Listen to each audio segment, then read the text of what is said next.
5 February 2024 रोजी राज्य मंत्रिमंडळाच्या बैठकीत जुन्नर तालुक्यातील बिबट सफारीला मान्यता मिळाल्याने जुन्नर तालुक्यात आमदार अतुल बेनके व माजी आमदार शरद सोनवणे यांच्या श्रेयवादाची लढाई सुरू झाली आहे। तालुक्याचे आमदार अतुल बेनके यांनी उपमुख्यमंत्री अजित पवार यांच्या सहकार्याने व आपण केलेल्या पाठपुराव्यामुळे बिबट सफारीला मान्यता मिळाल्याचे सांगत याबाबतची प्रेस नोट प्रसारमाध्यमांना दिली आहे।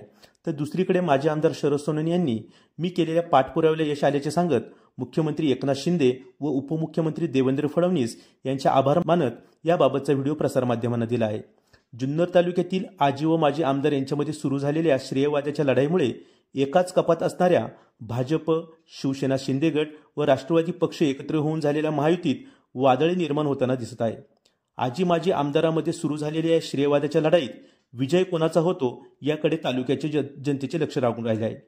जुन्नर तालुक्याचे माजी आमदार शरद सोनवणे बिबट सफारी मंजुरीबाबत काय म्हणालेत पाहूयात। पटकन मंजूर झाला। नाही तुम्हाला धन्यवाद देतो। मी ज्या दिवशी आलो आपण मीटिंग मध्येच होतो, तुमचा कॉल आलेला, आता मीटिंग झाली, बरं तुम्हाला फोन लावूया। कसं ठरलं आता ठरलं कसं काय?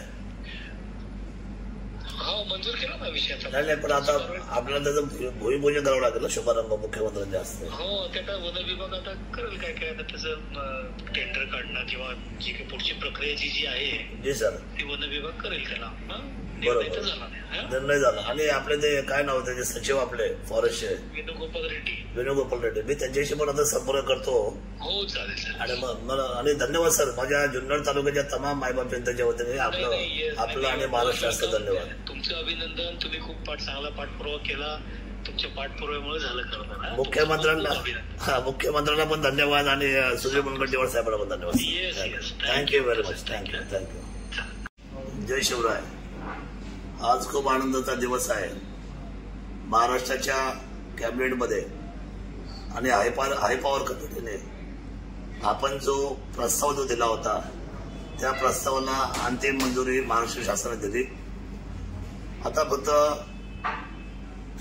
जो दिल्लीचा सेंट्रल झू चा जो प्रस्ताव आहे त्या प्रस्तावाला वरतून खाली आता मंजुरी येणं गरजेचं आहे।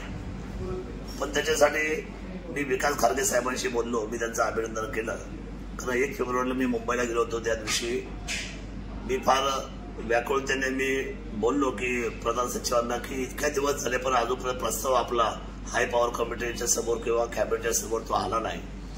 मग त्यांनी त्याविषयी खूप धावपळ करून आणि वेणुगोपालजी जे आहे जे फॉरेस्टचे सेक्रेटरी आहेत या दोघांनी मिळून तो अंतिम प्रस्ताव शेवटी हाय पॉवर कमिटीमधून कॅबिनेट समोर सादर केला। तो आजचा महत्वाचा दिवस। आज खऱ्या अर्थाने बिबट सफारीला आपल्याला महाराष्ट्र शासनाचा हिरवा कंदील आला, कारण प्रोसिजर खूप किचकट होती, कारण हा ऐतिहासिक निर्णय आहे। लेपर्ड सफारी म्हणजे बिबट सफारी ही हिंदुस्थानात कुठेच नाही आहे। त्यामुळे फार अतिशय महत्वाची गोष्ट, आपल्या सर्वांसाठी आनंदाची गोष्ट या ठिकाणी घडली आहे। आणि दुसरी महत्वाची गोष्ट अशी आहे की ज्या वेळेला उद्या मी मुख्यमंत्र्यांना आता भेटेल, मी मुंबईत आलो, मला आज दुपारी ज्या वेळेला ही कॅबिनेट संपली आणि मला सेक्रेटरी साहेबांना फोन आला, प्रधान सचिवांना फोन आला की आपला विषय पारित झालेला आहे। त्यानंतर मी मुंबईच्या दिशेने आलो। उद्या मी मुख्यमंत्री साहेबांना भेटून जे दिल्लीचे फॉरेस्टचे मिनिस्टर आहेत त्यांच्याशी बोलणं होणार आहे, नागपूरचे जे मुख्य या फॉरेस्टचे अधिकारी आहेत त्यांच्याशी बोलणं होणार आहे।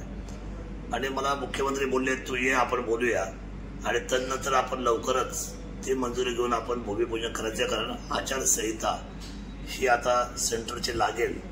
आणि मला पण खूप आवडेल की आपण एक नवीन प्रोजेक्टची सुरुवात करतोय, रोजगार वाढेल, पर्यटनाने तर हा तालुका पुढारलेलाच आहे, किंबहुना महाराष्ट्राचा एकमेव पर्यटन तालुका हा जुन्नर असल्यामुळे निसर्गाने वरदान मिळाले या तालुक्यामध्ये बिबट सफारी जर सुरुवात झाली आणि ती पूर्णत्वाला गेली तर मोठा क्राऊड, मोठ्या लोकांचं सर्वांचं येणं हे जुन्नरच्या दिशेने होईल। आंबेगावांच्या आणि रोकडी, ओतूर, चिलेवाडी, पाचघर, आयनेवाडी हा जो संपूर्ण बेल्ट आहे किंबहुना माळशेज घाटातला संपूर्ण मोठा बेल्ट हा संपूर्ण रोजगाराच्या आणि पर्यटनाच्या निमित्ताने फार मोठ्या उंचीवर जाईल। मी महाराष्ट्र शासनाला धन्यवाद देतो एकनाथजी शिंदे साहेबांना, मी धन्यवाद देतो सुधीर मुनगंटीवार साहेबांना, मी धन्यवाद देतो देवेंद्रजींना आणि मी धन्यवाद देतो पर्यटनला ज्यावेळेला मंत्री होते जयकुमार रावळ साहेब त्यांना देखील, कारण 2016 पासून हा प्रोजेक्ट आतापर्यंत संघर्ष होता.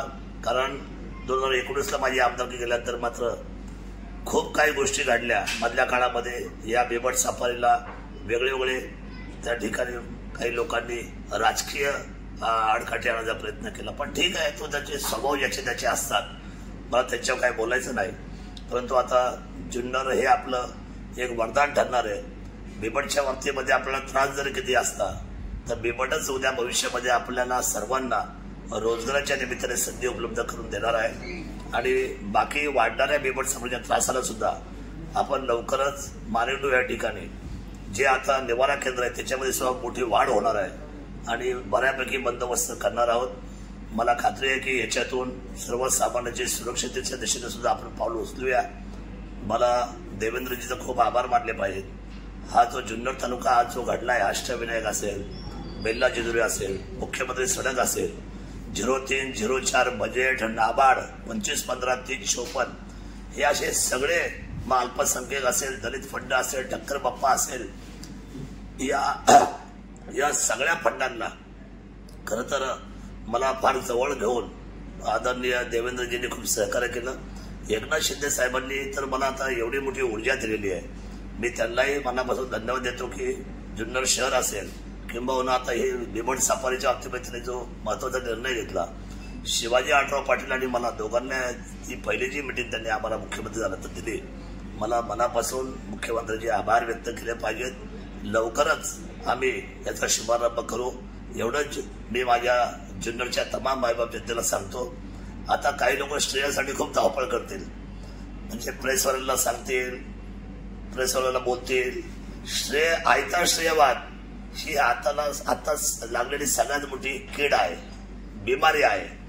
किंबहुना आयता श्रेयवाद हे कॅन्सर झालेला आहे. तर मला असं वाटतं की जनता हुशार आहे, जनतेला सर्व काही कळतंय. पण मी तुम्हाला सांगतो, छत्रपती शिवाजी महाराजांचा जगातला सगळ्यात उंच पुतळा ज्यावेळेला उभा राहील आणि त्याच्यानंतर या तालुक्यामधल्या लोकांना जपण्यासाठी ज्यावेळेला आपण ट्रस्टच्या माध्यमातून सर्वात चांगलं हॉस्पिटल आपण ज्यावेळेला उभं करू की एकही माणूस आपला विलास घेत असताना किंवा हार्ट अटॅक आला तर बायपासेस कुठे होते तर ते जुन्नर तालुक्यामध्ये आपण करू.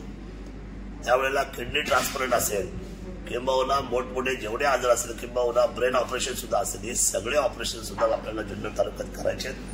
डॉक्टरची चांगली टीम आपल्याला उभी करायची आणि हे करण्यासाठी मी कटिबद्ध आहे. मला असं वाटतं की खूप काही मला जुन्नरसाठी करायचं आहे आणि ते मी केल्याशिवाय राहणार नाही एवढा विश्वास मी माझ्या जुन्नरवासींना देतो. आणि पुन्हा एकदा महाराष्ट्र शासनाला मनापासून धन्यवाद व्यक्त करतो. जय शिवराय.